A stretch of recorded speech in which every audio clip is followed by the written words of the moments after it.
इस कारण देवर्षि नारद को बनना पड़ा था एक बार बंदर।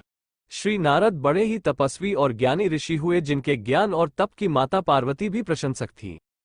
तब ही एक दिन माता पार्वती श्री शिव से नारद मुनि के ज्ञान की तारीफ करने लगी। शिव ने पार्वती जी को बताया कि नारद बड़े ही ज्ञानी हैं, लेकिन किसी भी चीज का अहंकार अच्छा नहीं होता है। एक बार नारद को इसी अहंकार, घमंड के कारण बंदर बनना पड़ा था। ये सुनकर माता पार्वती को बहुत आश्चर्य हुआ।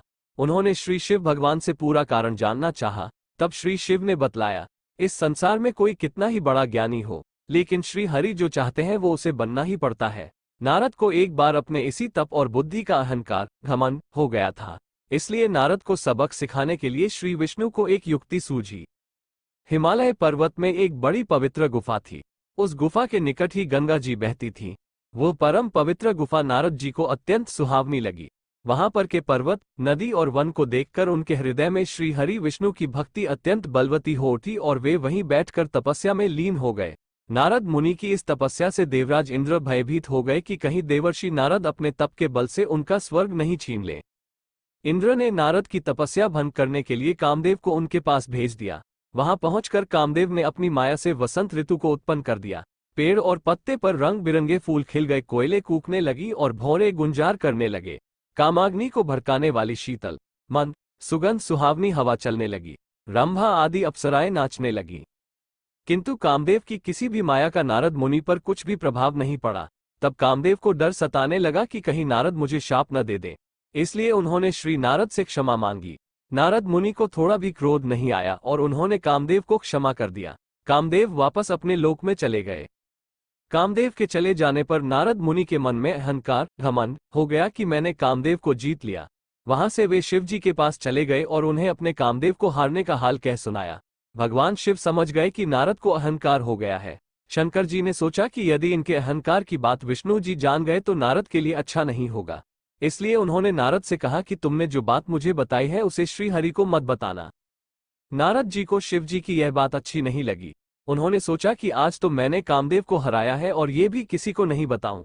नारद जी क्षीरसागर पहुंचे गए और शिव जी के मना करने के बाद भी सारी कथा उन्हें सुना दी। भगवान विष्णु समझ गए कि आज तो नारद को अहंकार, घमंड ने घेर लिया है। अपने भक्त के अहंकार को वे सह नहीं पाते, इसलिए उन्होंने अपने मन में सोचा कि मैं ऐसा उपाय करूंगा कि नारद का घमंड भी दूर हो जाए और मेरी लीला भी चलती रहे। नारद जी जब श्री विष्णु से विदा होकर चले तो उनका अभिमान और भी बढ़ गया। इधर श्री हरि ने अपनी माया से नारद जी के रास्ते में एक बड़े ही सुंदर नगर को बना दिया। उस नगर में शीलनिधि नाम का वैभवशाली राजा रहता था। उस राजा की विश्व मोहिनी नाम की बहुत ही सुंदर बेटी थी, जिसके रूप को देखकर लक्ष्मी भी मोहित हो जाए। विश्व मोहिनी स्वयंवर करना चाहती थी, इसलिए कई राजा उस नगर में आए हुए थे। नारद जी उस नगर के राजा के यहाँ पहुंचे तो राजा ने उनका पूजन करके उन्हें आसन पर बैठाया। फिर उनसे अपनी कन्या की हस्तरेखा देखकर उसके गुण दोष बताने के लिए कहा। उस कन्या के रूप को देखकर नारद मुनि वैराग्य भूल गए और उसे देखते ही रह गए।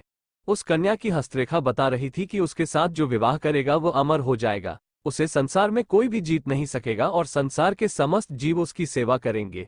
ये बात नारद मुनि ने राजा को नहीं बताई और राजा को उन्होंने अपनी ओर से बनाकर कुछ और अच्छी बातें कह दी। अब नारद जी ने सोचा कि कुछ ऐसा उपाय करना चाहिए कि यह कन्या मुझसे ही विवाह करे। ऐसा सोचकर नारद जी ने श्री हरि को याद किया और भगवान विष्णु उनके सामने प्रकट हो गए। नारद जी ने उन्हें सारी बात बताई और कहने लगे, हे नाथ, आप मुझे अपना सुंदर रूप दे दो ताकि मैं उस कन्या से विवाह कर सकूं।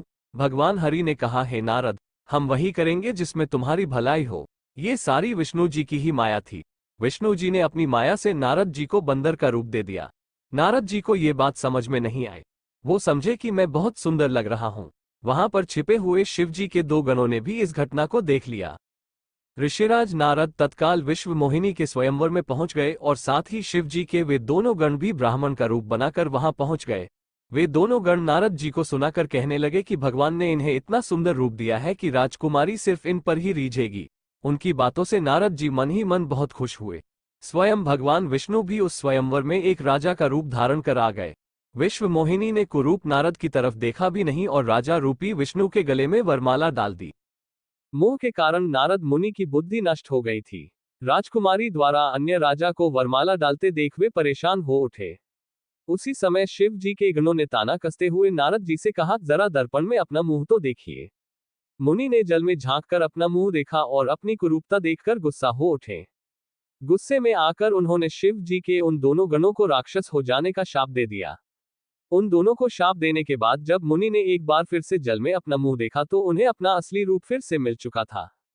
नारद जी को अपना असली रूप वापस मिल गया था, लेकिन भगवान विष्णु पर उन्हें बहुत गुस्सा आ रहा था, क्योंकि विष्णु के कारण ही उनकी बहुत ही हंसी हुई थी। वे उसी समय विष्णु जी से मिलने के लिए चल पड़े। रास्ते में ही उनकी मुलाकात विष्णु जी, जिनके साथ लक्ष्मी जी और विश्व मोहिनी भी थी, से हो गई। उन्हें देखते ही नारद जी ने कहा, आप दूसरों की खुशियां देख ही नहीं सकते। आपके भीतर तो ईर्ष्या और कपट ही भरा हुआ है। समुद्र मंथन के समय आपने श्री शिव को बावला बनाकर विष और राक्षसों को मदिरा पिला दिया और स्वयं लक्ष्मी जी और कौस्तुभ मणि को ले लिया।